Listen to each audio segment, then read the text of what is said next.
Hello everybody, my name is Bianna Garcia and today we will be going over criminal law. The difference between crime and tort. Crime is public. It's a violation of statutes which are designed to protect the public and is enforced by federal, state, and local government.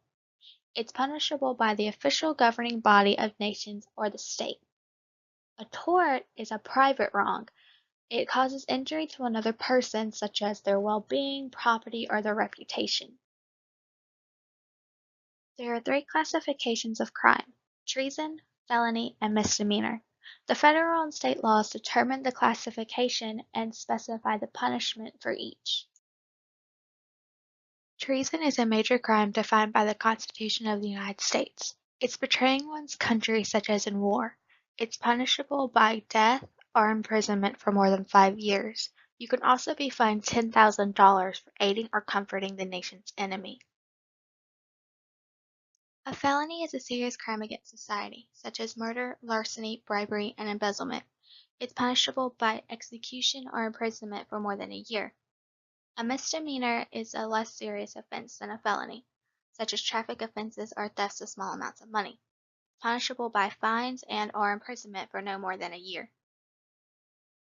White-collar crimes are crimes that do not involve force or violence committed by or against a business. The most common is embezzlement, which is theft of an employer's funds by the employee.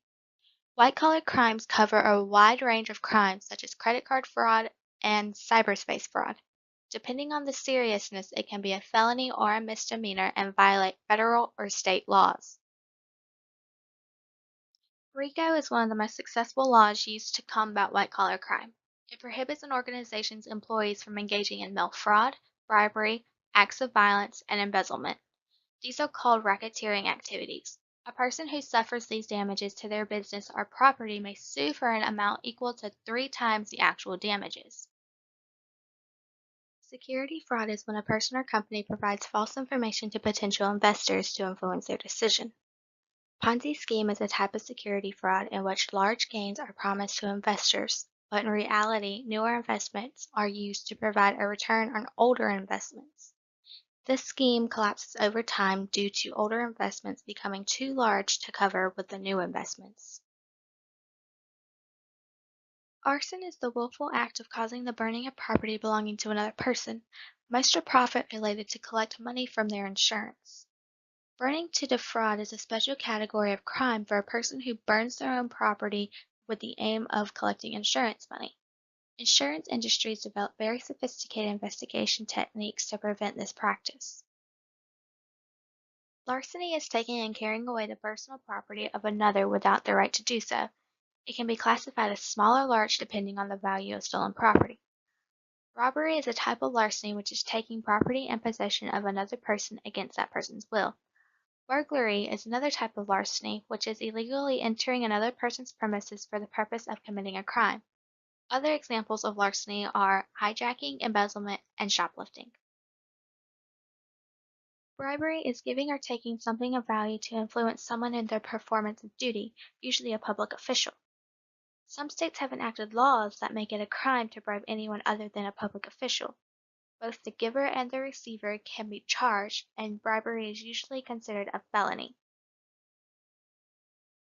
False pretenses is a crime that deceives others by making false claims. Some people make false statements to banks to obtain loans. It's punishable by imprisonment and/or by a fine.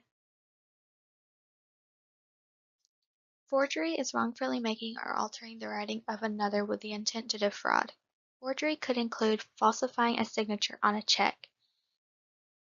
The act of signing another person's name to a credit card slip without permission is also considered forgery. Perjury is given false oral or a written statement under oath in a judicial proceeding after having sworn to the truth. An example of this would be in court. It's punishable by a fine and/or imprisonment for up to 5 years. Embezzlement is taking money or other property that has been entrusted to a person as part of their job. Accounting, cashier, and bank tellers generally provide more opportunity for embezzlement than any other job. It's punishable by a fine up to $15,000 and/or imprisonment between 5 and 20 years. Extortion is taking or demanding money or other property from someone by using force, threats of force, or economic harm. It's punishable by imprisonment and/or a fine. The difference between extortion and bribery is bribery, both parties are willing participants, and extortion, one person is willing and the other is unwilling. Other business-related crimes is credit card fraud, which is taking of another's credit card information for the purpose of charging purchases to the account or removing funds from it. People with knowledge of computers access credit card numbers from those who purchase from the internet. Another example is identity theft, which is stealing the name and personal information of someone else.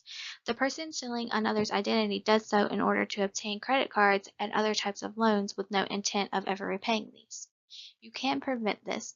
Make sure you always secure your social security number, install virus detection software on your computer, and always create complex passwords that only you will know. Thank you for taking the time to review criminal laws with me, and always remember what Greek philosopher Plato said: good people do not need laws to tell them to act responsibly, while bad people will find a way around the laws.